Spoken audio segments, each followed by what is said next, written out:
स्वः तत्सवितुर्वरेण्यं भर्गो देवस्य धीमहि धियो यो नः प्रचोदयात्। ॐ त्र्यम्बकं यजामहे सुगन्धिं पुष्टिवर्धनम् उर्वारुकमिव बन्धनान् मृत्योर्मुक्षयेमामृतात्।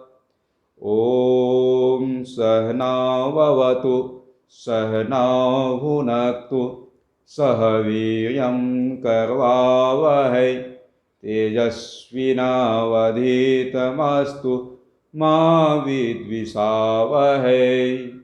ॐ अस्तु मा सद्गमय तमसो मा ज्योतिर्गमय मृत्योर्मा अमृतं गमय। ॐ शांति शांति शांति। परम पूज्य स्वामी जी परम श्रद्धेय आचार्य श्री की सूक्ष्म उपस्थिति को नमन करते हुए आज के सत्र को हम लोग आगे बढ़ाते हैं। आप सभी यहाँ सहयोग शिक्षक प्रशिक्षण में आए हुए सभी योग साधक साधिकाओं को मेरा हार्दिक नमन और अपने इस सहयोग शिक्षक प्रशिक्षण शिविर को संचालन कर रहे हैं आदरणीय अपने भास्कर ओली जी जो भारत स्वाभिमान के राज्य प्रभारी हैं, उसी के साथ और अपने कुछ राज्य कार्यकारिणी के सदस्य आए हुए हैं और कुछ योग शिक्षक भी अपने साथ होंगे। सभी को मेरा हार्दिक नमन प्रणाम वंदन। और आज हम लोग लगभग ये सत्र लगभग 7 बजे तक चलेगा। प्रयास करेंगे इसके बीच में हम लोग जितना हो सकता है आज के। और आज हल्का सा हमने आपको संक्षेप में इसके बारे में बताते हुए कि अपने को इसमें क्या क्या विशेष सावधानी बरतने होते हैं, तो हम कुछ बताते हुए इसको प्रारंभ करते हैं ताकि योगाभ्यास सही से हो सके और आप लोग इसका बारीकी से बारीकी चीज़ को समझ सके। क्या है कि योगाभ्यास सीखना अपने आप में एक गर्व की बात है। क्या है कि जिस योगाभ्यास को पूरा राष्ट्र मानता है, कोई ऐसा कोई संस्कृति ना हो जिसको राष्ट्र ना मानता है, लेकिन अपने भारत ऋषि परंपरा की देन है जिसके चलते पूरा विश्व स्वीकार किया हुआ है। जब आदरणीय प्रधानमंत्री जी इस बात को रखे और उसको 197 देश ने स्वीकार किया था, तो अपने पूरा वर्ल्ड में अपने योगाभ्यास अपने योग को मान्यता मिल चुका और सारे राष्ट्र स्वीकार किया हुआ है। तो अपने इस योगाभ्यास को करने में बहुत मरे अपने को गर्व की महसूस होता है कि हम एक ऋषि परंपरा भारतीय संस्कृति परंपरा को हम लोग संवाहक हैं। सभी योग शिक्षक योग साधक अब अपने को उसी के बीच कुछ शब्द हम रखते हुए इस सत्र को आगे ले रहे हैं। फिर आज हम लोग कुछ बौद्धिक भी करेंगे, कुछ शारीरिक एक्सरसाइज भी करेंगे, कुछ एडवांस भी सीखेंगे अपने यही 1.5 घंटे में। जितना हो सकेगा अपने को प्रयास करेंगे। निरंतर प्रतिदिन योगाभ्यास हो रहा है, उसमें से जो अच्छे बातें आएँ आप उसको कॉपी पेन अपने पास हो तो उसको आप नोट करते जाएंगे और ध्यान से सुनते जाएंगे तो याद भी होता चला जाएगा, तो आपको बहुत अच्छा रहेगा भविष्य में। क्या है कि इसमें क्या होता है, लोग आजकल क्या होता है, हर व्यक्ति चाहता है कि मेरे को लाभ मिले। लाभ कहाँ से मिले? क्या है कि लोग व्यक्ति को लाभ के लिए ही हर काम व्यक्ति कुछ भी करता है, पहला तुरंत माइंड में आ जाता है, कॉमन साइंस है कि लाभ क्या है इसको करने से। बस कुछ भी काम करते हैं, लाभ क्या है, पहले लोग अपना लाभ को ही देखते हैं। तो चलिए करते हैं। हम लोग प्राणायाम के साथ शुरुआत करेंगे। बैठ जाते हैं प्राणायाम में और प्राणायाम के बीच में ही हल्का सा आप लोगों को बीच में हम बताते रहेंगे कि आपको इसमें क्या सावधानी बरतने हैं, क्या चीज़ करने हैं। तो हम लोग सबसे प्रथम हम लोग अपने स्थान पे सिद्धासन पद्मासन या जो कुर्सी बैठ सकते हैं, बैठे हैं कुर्सी में बैठ के अपने को शुरुआत करते हैं भस्त्रिका का। आज हम लोग बहुत देर नहीं करेंगे, उसका कुछ क्या कहा जाए, डेमो के रूप में ही होगा निरंतर, ताकि आप सहयोग शिक्षक प्रशिक्षण में पूरी तरह से योग के बारीकियों को आप समझ सके, फिर आप आगे करेंगे तो अपने को बहुत अच्छा रहेगा। चलिए करते हैं प्रारंभ भस्त्रिका प्राणायाम से।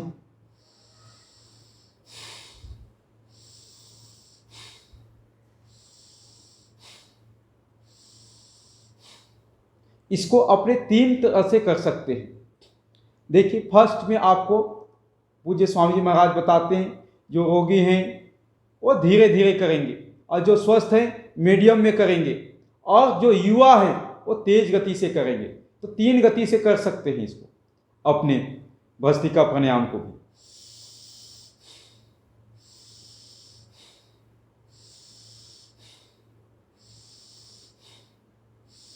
ये तो अपने रोगी के लिए हो गया, और अपने स्वस्थ व्यक्ति के लिए 2.5 सेकंड में सांस लेना, 2.5 सेकंड में सांस निकालना, ये अपने स्वस्थ व्यक्ति के लिए होता है।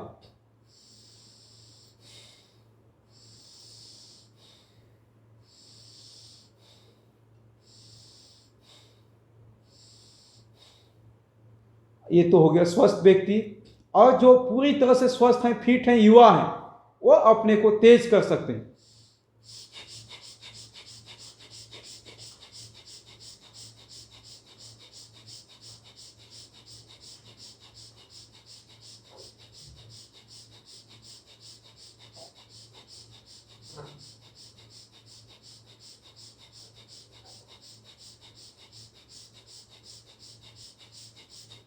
इस तरह से वो फास्ट कर सकते हैं। जो युवा हैं, जो पूरी तरह से स्वस्थ है, उनके लिए ये है तीसरा फास्ट करने वाला। नहीं तो इसको रोगी व्यक्ति करेगा तो उसको अच्छा नहीं होगा। इसलिए इसको ध्यान रखने हैं कि जो युवा है, जो पूरी तरह से फिट हैं, वो इस तेज गति को कर सकते हैं। अब इसी के साथ आप लोग करते रहें, और आपको हम हल्का सा इसके बारे में बताते रहेंगे। ये तो अपने युवाओं के लिए हो गया पूरी तरह से, लेकिन ये पूरा फिट जो व्यक्ति है उनके लिए है। अब इसी में हम तब तक हम आप निरंतर करेंगे इसको, कम से कम 3 से 5 मिनट भस्त्रिका प्राणायाम। इसी बीच हल्का सा हम संक्षेप में योगाभ्यास करने के हल्का सा सावधानी और हल्का सा निर्देश आपको दे रहे हैं भस्त्रिका प्राणायाम करते हुए, कि योगाभ्यास करते समय क्या क्या बातें को सावधानी रखना चाहिए, किन किन आवश्यकताएं अपने को चाहिए होता है, उसको भी अपने को हल्का सा संक्षेप में रखते हुए। जैसे लोगों को आता है, कुछ क्वेश्चन आते हैं लोगों के पास कि योगाभ्यास कब करना चाहिए, सुबह करना चाहिए, शाम में करना चाहिए। तो अपने को प्रयास करना चाहिए सुबह सर्वश्रेष्ठ है। उसके बाद लेकिन सुबह जिसको समय नहीं मिला तो शाम में भी कर सकते हैं, लेकिन शाम में करते समय ये सावधानी रखना होता है, कम से कम भोजन के उपरांत 5 घंटे से 6 घंटे का विराम अवश्य होना चाहिए। नहीं तो अपने को एक्सरसाइज कठिन आसन करेंगे तो हल्का सा दिक्कत होता है। तो ये अपने को विशेष सावधानी बरतना होता है। खाली पेट कम से कम हो, और शौच आदि से निवृत्त होके, जैसे नदी के किनारे करेंगे तो जैसे ऋषि मुनि तपस्या करते हैं तो अपने नदी के किनारे करते थे, उससे और सर्वश्रेष्ठ है। तो इस तरह से अपने स्थान को भी आपको स्वच्छ होना अनिवार्य है। नहीं तो कहीं पर आप गंदगी में लिए तो आप ऑक्सीजन लेंगे तो आपके साथ नाक के साथ गलत ऑक्सीजन चला जाएगा अंदर। तो इसको ध्यान रखना होता है। पहला आपको समय सुबह या शाम वो आपको चुनना है।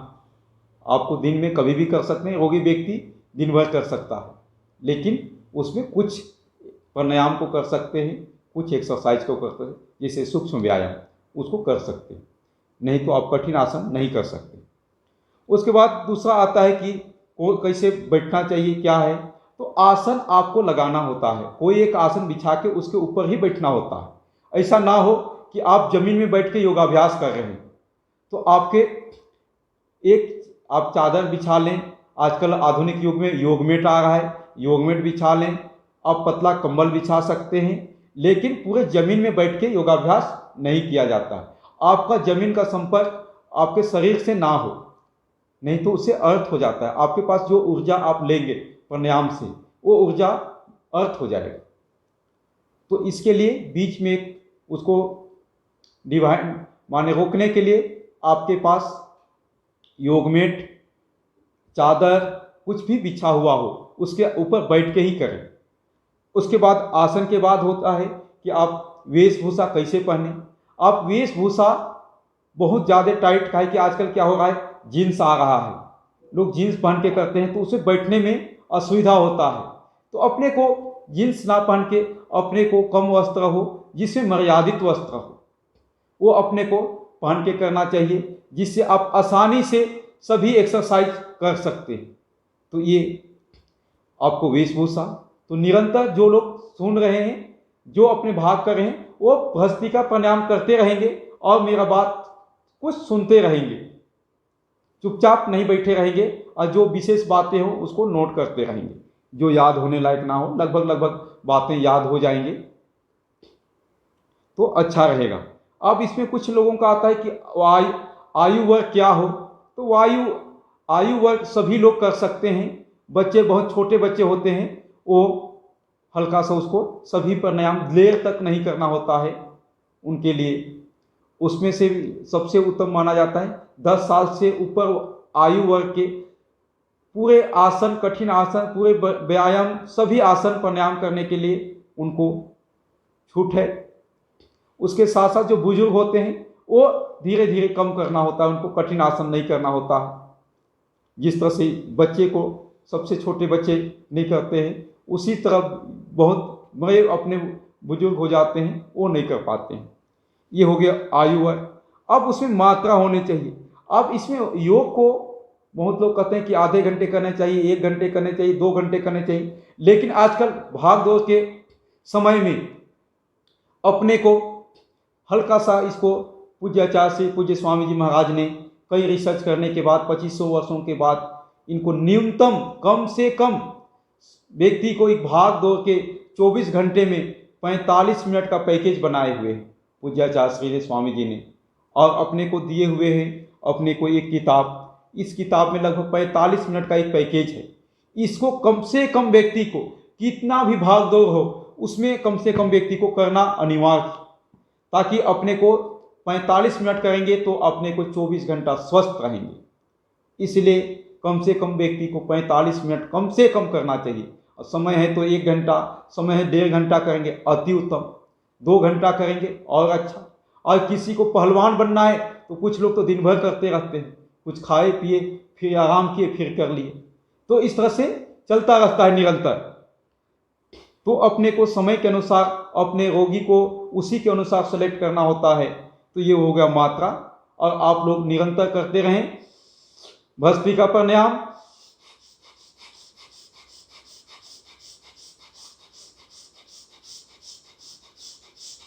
इस तरह से करते रहें और सुनते रहें। आप लगभग भस्त्रिका प्राणायाम को विराम देते हुए करेंगे आप हम लोग कपालभाति प्राणायाम करेंगे सभी कोई 5 मिनट कम से कम, इसको भी निरंतर करेंगे।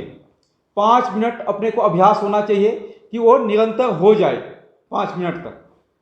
तो चलिए करते हैं कपालभाति, और इसी के बीच आपको कुछ कुछ सावधानी, विशेष निर्देश आपको देते रहेंगे। इसमें भी आपको 3 गति से करना होता है। फर्स्ट आपको होता है कि आप जो रोगी हैं एकदम धीरे धीरे करेंगे, 2 सेकेंड में 1 स्ट्रोक लगाएंगे अपने क्षमता के अनुसार। 2 सेकेंड में भी लगा सकते हैं, 3 सेकेंड में लगा सकते हैं, 5 सेकेंड में लगा सकते हैं रोगी व्यक्ति के लिए। और जो स्वस्थ व्यक्ति हैं, सामान्य है हल्का सा, वो 1 सेकेंड में 1 स्ट्रोक लगाने का अभ्यास हो उनको, 1 सेकेंड में। जैसे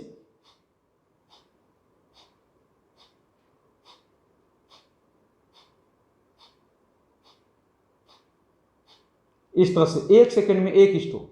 और जो पूरी तरह से युवा है, अपने को पूरा दुरुस्त चुस्त दुस्त मानते हैं, फिट मानते हैं, वो आपको 1 सेकेंड में 2 स्ट्रोक लगा सकते हैं। इसको भी 3 गति से कर सकते हैं। जैसे पूज्य स्वामी जी महाराज निरंतर आप लोग देखे होंगे तो निरंतर बताते रहते हैं।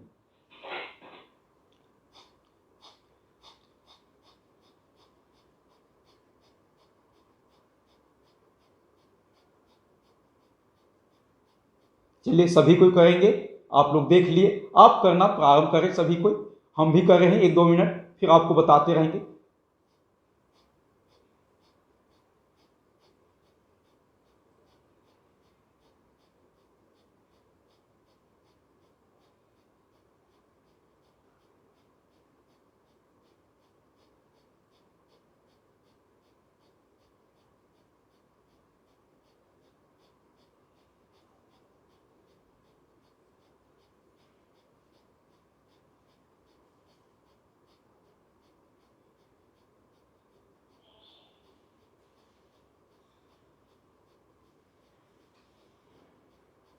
इस तरह से आपको फास्ट करेंगे तो आपको 1 मिनट में 120 बार हो जाएगा, और आप मीडियम करेंगे तो 1 मिनट में 30 बार होगा। तो आप सोचिए कि अगर 5 मिनट किए तो आपको पूरा कितने बार हो जाएंगे।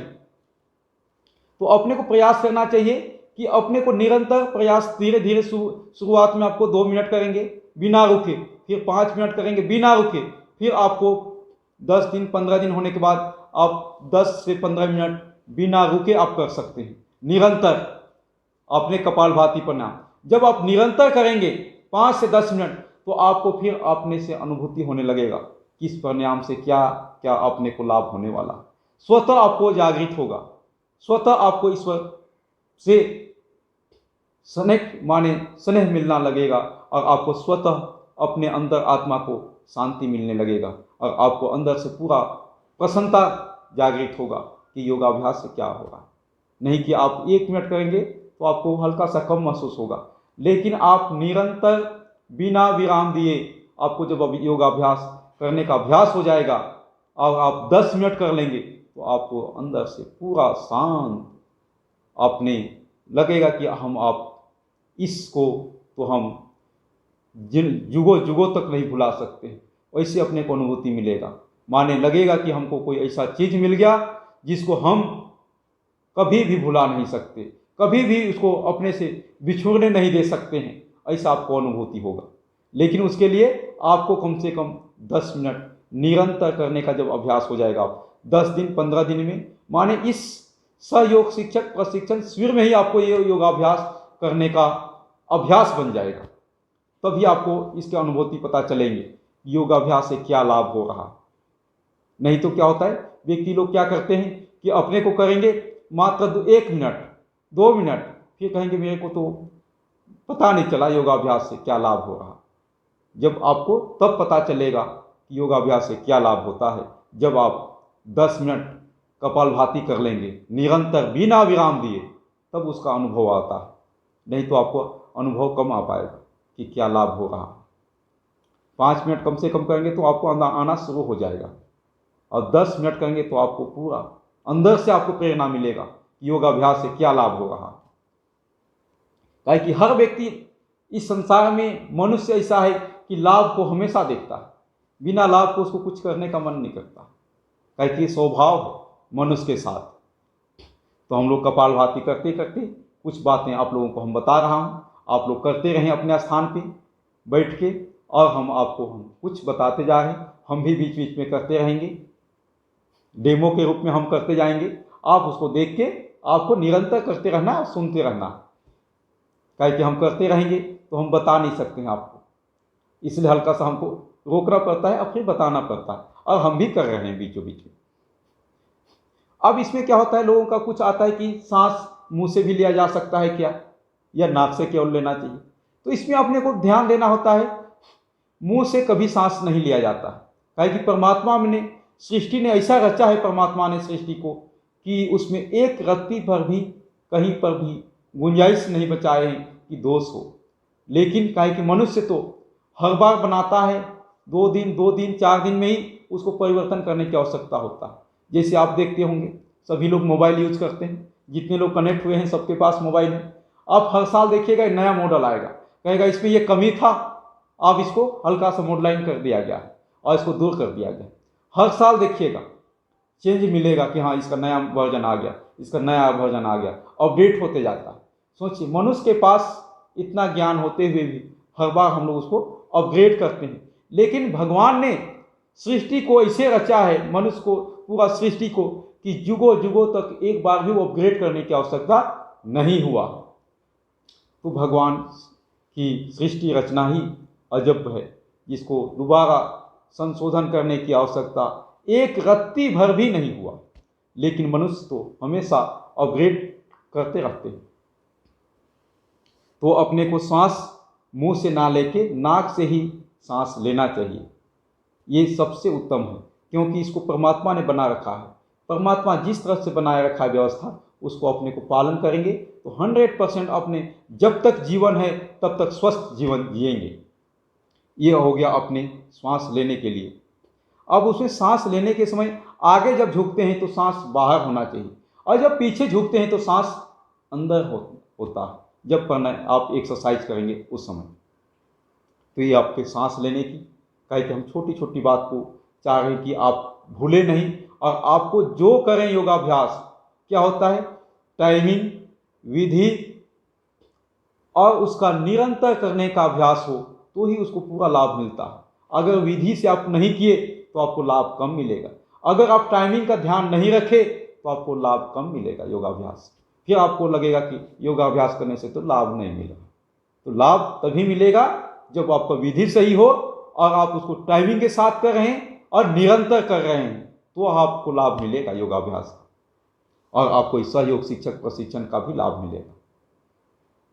अब उसके बाद लोगों का आता है कि क्रम कैसा रखना चाहिए। लोग कहते हैं कि भाई कपालभाति को आगे पीछे कर सकते हैं, जैसे अनुलोम विलोम को पहले कर दें, भस्त्रिका को बाद में कर दें, कर तो वही रहे हैं लेकिन आगे पीछे कर दें। कोई सोचता है कि सूर्य नमस्कार पहले करें।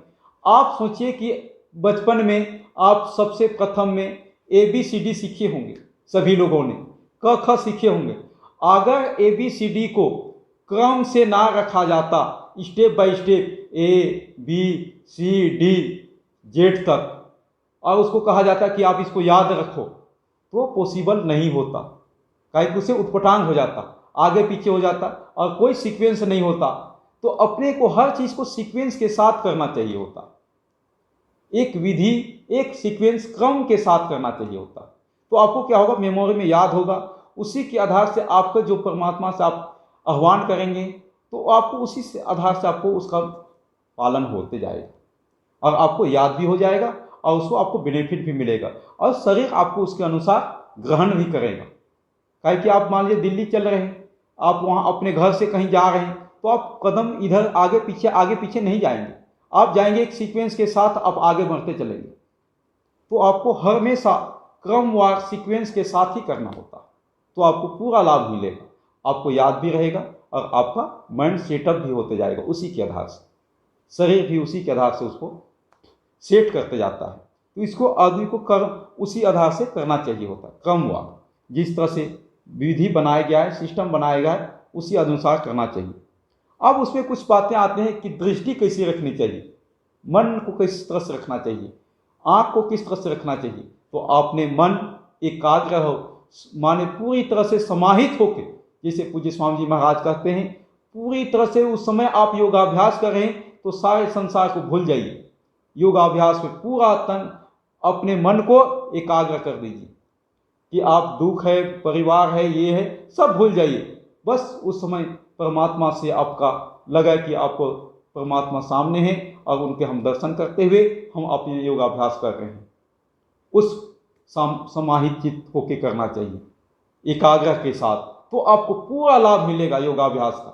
नहीं तो आप मन कहीं लगा हुआ है, आप योगाभ्यास करने बैठे हैं, कपालभाति कर रहे, अब पूछ रहे कि चाय बन गया या नहीं बन गया, कोई आ गया कह रहे हैं कि हाँ दरवाजा खोल दिए, उसको बैठाइए, तो ना उससे आपको लाभ कम मिलेगा।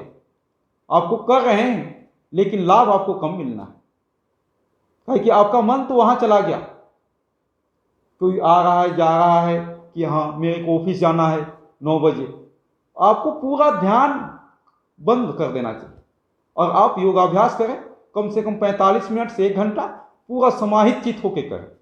आप देखिएगा आपको 15 दिन 1 महीना में ही आपको उसका क्या बेनिफिट होता है वो तो मैं भी नहीं बता सकता हूँ, काहे कि इसको ऋषि मुनि ने इतने युगों युगों से करते आ रहे हैं, उनको लाभ तो आपको स्वयं अनुभव होगा तो आप उसका बखान कर सकते हैं।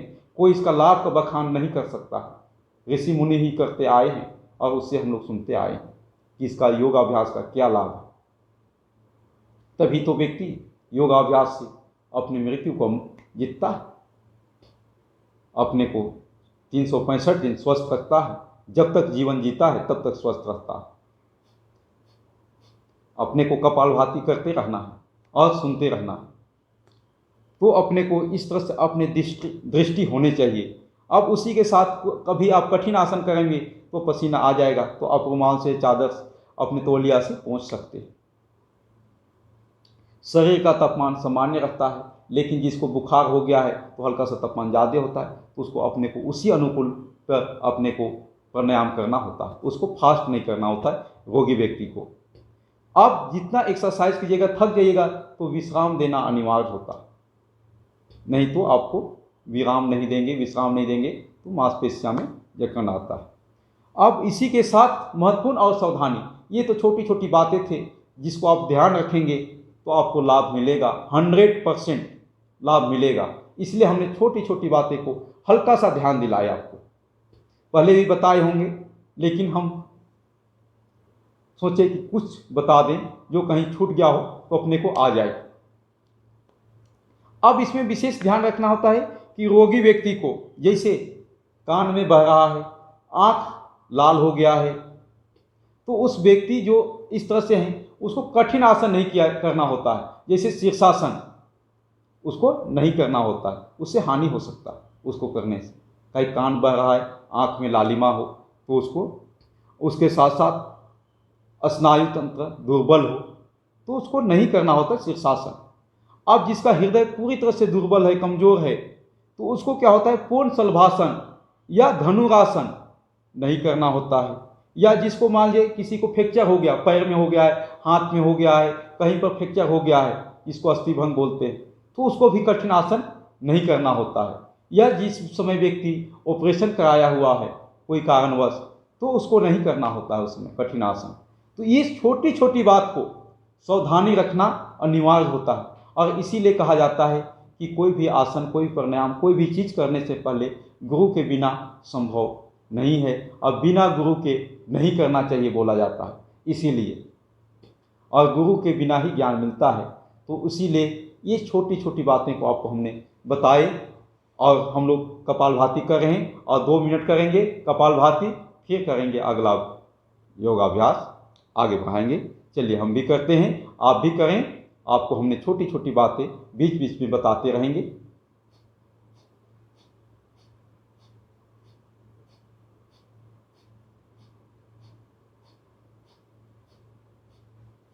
चलिए, जिनका चेहरा दिखाई दे रहा है हम चाहेंगे वो सभी लोग करेंगे कपालभाति।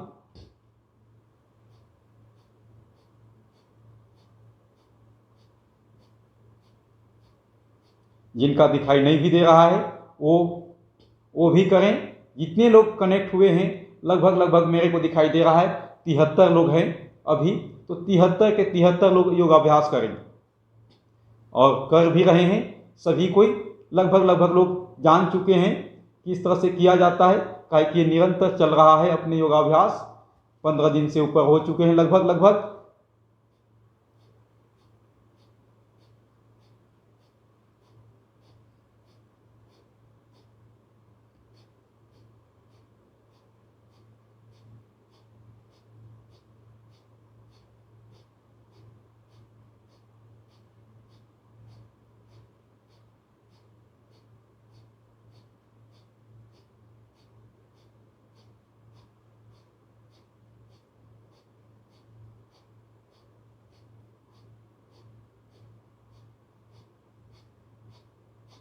इस तरह से अपने को कपालभाति प्राणायाम करते हुए अब इसको आगे बढ़ाते हैं हम लोग। चलिए, कपालभाति को ही विराम देंगे और करेंगे 1 से 2 बार अपने बाह्य प्राणायाम। इसमें आप देखिए, ध्यान दें, पूरा ऑक्सीजन अंदर लिए, फिर सांस को बाहर निकालें, फिर रोक के रखें, तीनों बंद लगेंगे। ठोड़ी को इस तरह से, पेट को पीछे से और मलद्वार को ऊपर खींचेंगे, और तीनों बंद लगाएंगे और जब तक आप सांस रोक सकते हैं तब तक रोकेंगे।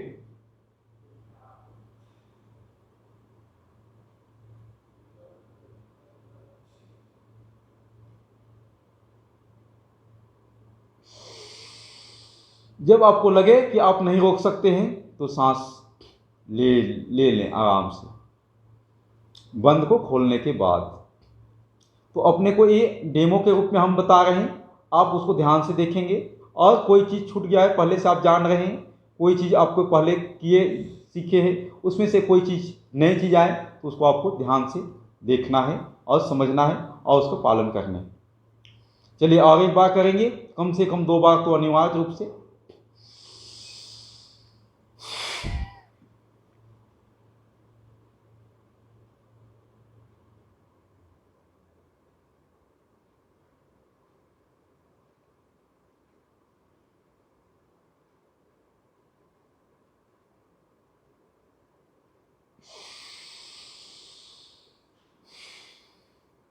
इस तरह से अपने बाह्य प्राणायाम देखिए, एक बार आप देखेंगे फिर आप करेंगे ताकि आपको समझ में भी आ जाए। क्या है कि प्रत्यक्ष होता है तो व्यक्ति बहुत ज़्यादा तुरंत समझ में आता है, लेकिन ये ऑनलाइन चल रहा है तो हल्का सा आप जब भी करें एक बार देख लें फिर दोबारा करेंगे, ताकि क्या है कि आपको कहीं मिस्टेक ना हो, कहीं कोई छूट गया हो तो आप उसको ठीक कर सकें। इसलिए हमने एक बार प्रयास करते हैं, सिंगल कराते हैं, फिर आप मेरे साथ करेंगे दोबारा तो अच्छा रहेगा। हर चीज़ को प्राणायाम हो आसन कराएंगे तो भी एक एक बार एक एक पल हल्का सा देखते जाएंगे, फिर आप करते जाएंगे और उसको, ताकि विधि गलत ना हो। चलिए उसके बाद उजाई करेंगे। देखिए पहले देख ले,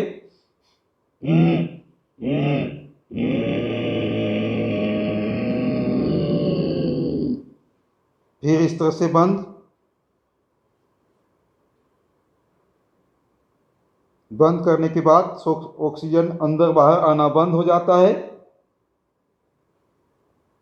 फिर आप जब तक रोक सकते हैं 30 सेकेंड, 1 मिनट, फिर जब लगे कि नहीं रोक सकते हैं बंद खोल देंगे, दाहिने नाक को बंद करेंगे और इस नाक से बाहर निकाल देंगे। इस तरह से अपने को किया जाता है उजाई। आप चलिए सभी को एक साथ करेंगे।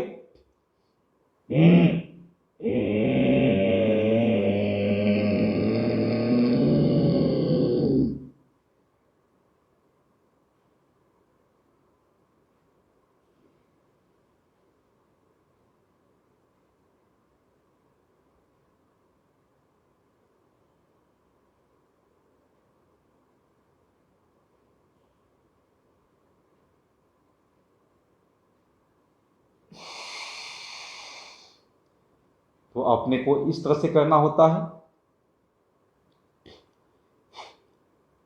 ये हो गया उजाई।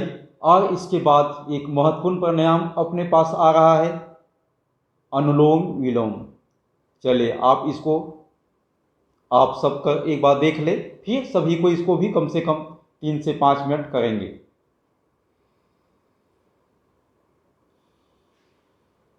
आप इसमें इस वायु मुद्रा में कर सकते हैं या ऐसे आप कर सकते हैं, अपने सुविधानुसार, अपने के सुविधा के अनुसार ही करेंगे। आप देखिए इस तरह से करेंगे, इसको बंद कर दिए और यहाँ से ऑक्सीजन को, हवा को अंदर ले रहे हैं, वायु को। फिर इसको बंद कर दिए, इसको खोल दिए, अब यहाँ से निकाल रहे हैं। फिर निकालने के बाद इसी से लेना है, फिर इसको बंद कर दिए, फिर इसको निकाल दिए इसे, फिर इससे लिए अंदर किए। तो इस तरह से आपको क्रमवार करते रहना होगा। माने इसमें क्या हो, कहा जाता है कि 2.5 सेकंड में सांस को लेना, 2.5 सेकंड में सांस को बाहर निकालना, माने 12-25-60, माने 12 बार 1 मिनट में होगा अनुलोम विलोम। तो इस तरह से अपने को जानना चाहिए।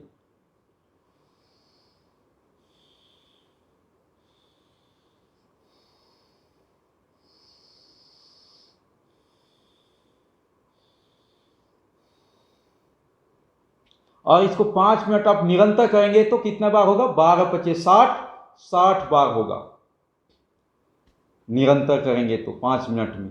तो इस तरह से अपने को अनुलोम विलोम, चलिए आप सभी को हमने बता दिए, आप अपने पास बैठे बैठे अनुलोम विलोम करेंगे और अपने कुछ बातें सुनते जाएंगे, ताकि क्या है कि अपने बात भी हो जाएगा और अपना प्राणायाम भी होता चला जाएगा। इसलिए हमने कुछ एक बार बता के फिर अपना बात रखते जाते, काहे कि हम जब योगाभ्यास करेंगे, कठिन आसन करेंगे, तो उसमें बातें कुछ कम बताए जा सकते हैं, उसमें आसन में पूरा ध्यान रखना पड़ता है। तो अपने को इसमें अपने को खान पान को भी सात्विक रखना होता है, विशेष ध्यान। ऐसा ना हो कि व्यक्ति कुछ भी खा रहा है और योगाभ्यास कर रहा है, फिर कहेगा कि मेरे को लाभ कम मिल रहा है जी, तो उसको लाभ कम मिलेगा।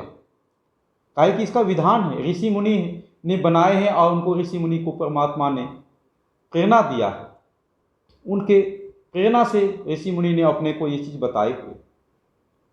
तो अपने को खान पान सात्विक होनी चाहिए, तो आपको योगाभ्यास करेंगे तो 100% लाभ मिलेगा। नहीं तो पता चले सात्विक खान पान नहीं कर रहा है और योगाभ्यास कम कर रहा है, तो भी आपको लाभ कम मिलेगा।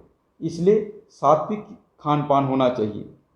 और जब योगाभ्यास कर लिए तो आपको कितनी देर बाद भोजन करना चाहिए? कम से कम 30 मिनट के बाद चाय पीजिए, पानी पीजिए, भोजन कीजिए, नाश्ता कीजिए, कम से कम 30 मिनट के बाद करना चाहिए। नहीं तो क्या होता है, कभी कभी हम देखते हैं योगाभ्यास खत्म हुआ, लाओ जी चाय, बस आ गया चाय, चाय पी रहे हैं तुरंत, तो आपको योगाभ्यास का लाभ कम मिलेगा। काहे कि इसका एक विधि बना हुआ है, कम से कम 30 मिनट विराम देने के बाद ही आप आगे कर सकते, खान पान कर सकते। उसको कहा भी जाता है कि स्नान भी आपको करना है तो कम से कम कुछ विराम देने के बाद, माने 30 मिनट के बाद करना चाहिए। काहे कि विश्राम अनिवार्य होता है हर कार्य के बाद। इसीलिए परमात्मा ने सृष्टि को रचा दिन रात, क्यों? क्योंकि व्यक्ति विश्राम कर सके।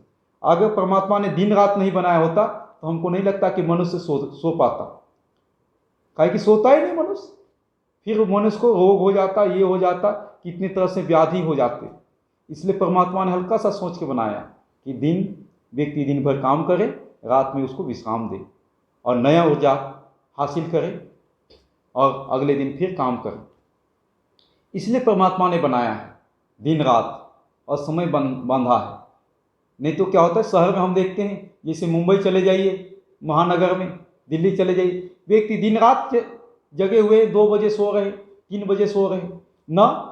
दिनचर्या अपने व्यवस्थित होने चाहिए, जीवन व्यवस्थित होने चाहिए। परमात्मा ने एक सिस्टम बना के रखा और उसमें कहीं दोष नहीं है, और उसको पालन करेंगे तो संसार, माने लोग कहते हैं कि हम इस करेंगे, जैसे योगाभ्यास करेंगे, तपस्या करेंगे तो मोक्ष को पाएंगे। मोक्ष तो आपको, स्वर्ग तो आपको इसी धरती पे इसी जन्म में पाना है। आगे चल के जब मृत्यु होने के बाद आप स्वर्ग में जाएंगे नहीं जाएंगे अलग की बात है। जब तक आप इस धरती पे हैं आप स्वर्ग में ही जीवन जिए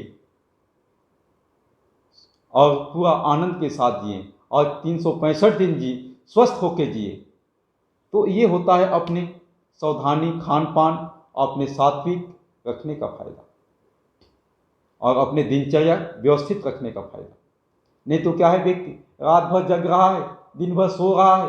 काहे कि भगवान ने बनाया है दिन को काम करने के लिए, पुरुषार्थ करने के लिए, और रात में उसको विश्राम करने के लिए। तो अपने को रात में, नहीं तो क्या है कि आजकल लोग क्या है कि सब आधुनिक युग है, लोग पिक्चर देख रहे हैं रात में और दिन में सो रहे हैं। लोग सोचते हैं जैसे आज रविवार है, लोग क्या करते हैं बच्चे कि भाई आज तो रविवार है जी, उठेंगे 9 बजे ना। परमात्मा ने बनाया है ब्रह्म मुहूर्त में उठना, तो ब्रह्म मुहूर्त में उठ जाना चाहिए। काहे कि परमात्मा ने बना के भेजा है, काहे कि उसके जो सृष्टि बनाया है उसमें एक रत्ती भर भी दोष नहीं छोड़ा है उन्होंने। तो अपने को इसको पालन करते हुए जिएंगे तो अपने को पूरा लाभ मिलेगा, योगाभ्यास का भी, दिनचर्या का भी लाभ मिलेगा। नहीं तो अपने को लाभ कम मिल पाता है। काहे कि व्यक्ति को मनुष्य है कि हर पल लाभ ही देखता है। तो अपने को इसीलिए हमने हल्का सा लाभ के ऊपर चर्चाएं कर रहे हैं और आपको इसका विधि भी बताते जा रहे हैं। और उसमें सावधानी भी बताते जा रहे हैं ताकि आपको पूरी तरह से 100% लाभ मिल सके योगाभ्यास से करने से, और आपका जीवन बदल सके, प्रसन्नता में बदल सके, 365 दिन स्वस्थ रह सके, और जब तक जीवन है तब तक स्वस्थ रह सके, और आपके परिवार में एक भी व्यक्ति को व्याधि ना हो। इसके लिए हमने आपको ये बारीकी बताते जा रहे हैं और आपको हमने अनुलोम विलोम कराते जा रहे हैं। इसीलिए आपको भजन आज कम बजाएंगे, भजन बजेगा नहीं, आपको हल्का सा ये मार्गदर्शन मिलता रहेगा, सावधानी मिलते रहेंगे। उसके साथ साथ अपने को यम नियम का पालन कर लें तो 4 चांद लग जाता है। आप गृहस्थ हैं, ब्रह्मचारी हैं, उसे कोई लेना देना नहीं। आप यम नियम का पालन करेंगे, संयम बरतेंगे, मर्यादित जीवन जिएंगे, तो आपको सोचिए कि 4 चांद लग जाएगा अपने जीवन में। खुशहाली का तो कहना ही नहीं, लगेगा कि परमात्मा हमको साक्षात क्या कहें अपने वचन से अपने को प्रेरणा दे रहा और हम उसमें जीवन जी रहे हैं। जिस तरह से अंदर आत्मा करते जाएगा आप वैसे करते जाए, तो अपने को यम नियम का पालन भी कर सकते हैं। ये छोटी छोटी आपको बातें हम बता रहे हैं कि नहीं तो लोगों को क्या होता है कि लोग हर पल आप किसी को कहिएगा कि योगाभ्यास करने चलो जी, प्राणायाम करने चलो जी, वो पूछेगा क्या लाभ मिलेगा। लाभ हम कहते हैं, आदरणीय धीरू भाई अंबानी जब थे, अनिल अंबानी, इनको भी आर्थिक लाभ मिला, लेकिन जीवन में व्याधि आ जाए तो बहुत मुश्किल होता है। हर व्यक्ति अर्थ कमाता है किसके लिए? सुख चाहने के लिए कमाता है। जितना भी अर्थ संग्रह करता है सुख चाहने के लिए करता है। और हम कहते हैं सुख अगर आप योगाभ्यास कर लिए, अर्थ कम भी हुआ और आप 365 दिन स्वस्थ रहे, तो उससे कुछ भी आपको ऐश्वर्य धन की आवश्यकता नहीं है। आप कम ही खाएंगे लेकिन आप स्वस्थ रहेंगे, तो सोचिए कि आपका जीवन खुशहाल रहेगा और आपको इससे लाभ ही लाभ है। नहीं तो व्यक्ति हर दिन सोचेगा, आज मान लीजिए आप किसी परिवार में, मान लीजिए अभी मान लीजिए कोरोना काल आ गया, सपोज दैट, ये भी ईश्वर की देन है। हम लोग सोचते हैं कि ये चाइना ने कर दिया, ये किसी ने कर दिया, वो कर किया, एक उसका एक था करना। जैसे जिस समय सोच के चलिए, मर्यादा पुरुषोत्तम श्री राम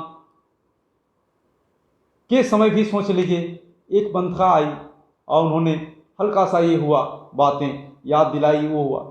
सब ईश्वर का विधान के साथ ही होता है, लेकिन पुरुषार्थ अपने को करना पड़ता है। ऐसा ना हो कि ईश्वर का विधान है वही होगा जो चाहता है, लेकिन परमात्मा ने भी ये भेजा है मनुष्य को कि पुरुषार्थ करने के लिए। काहे कि वो काम कुछ तो करता है परमात्मा के साथ, लेकिन अपने को उसके साथ साथ लगना पड़ता है, पुरुषार्थ करना पड़ता है, नहीं तो नहीं हो पाएगा। आप भोजन सामने रखा हुआ है, आप भोजन के पास जाएंगे नहीं तो आपके अंदर भोजन नहीं ग्रहण हो सकता है। इस तरह से अपने को पुरुषार्थ करना पड़ता है, काहे कि भगवान ने बनाया ही उसी हिसाब से और हम लोगों को दिया ही उसी हिसाब से सब कुछ। तो अपने को पुरुषार्थ बहुत महत्वपूर्ण है। इसीलिए पूज्य स्वामी जी महाराज हमेशा कहते हैं कि अखंड प्रचंड पुरुषार्थ करना चाहिए, एक रत्ती भर भी नहीं छोड़ना चाहिए। काहे कि भगवान ने बना के ही भेजा, ईश्वर ने बना के ही भेजा अपने को पुरुषार्थ करने के लिए।